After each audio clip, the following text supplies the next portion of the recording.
Hey guys, so today I want to show you how to shoot a recurve bow. This is just a youth bow. It's nothing serious, it's just for practicing and for playing. I just want to show you the correct way to do it. As you can see, this is O bow. When you put it in, there's a little rest over there. Slide in the rest. Make sure the red flight is pointing away from the bow.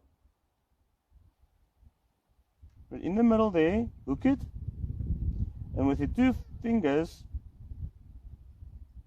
on the snare like this, you can add a third one to stabilize it a little bit better. And then you just shoot. Try to stand square to the target like this, left arm straight. Bring your right arm to your cheek, find a specific spot in your face, aim, and shoot.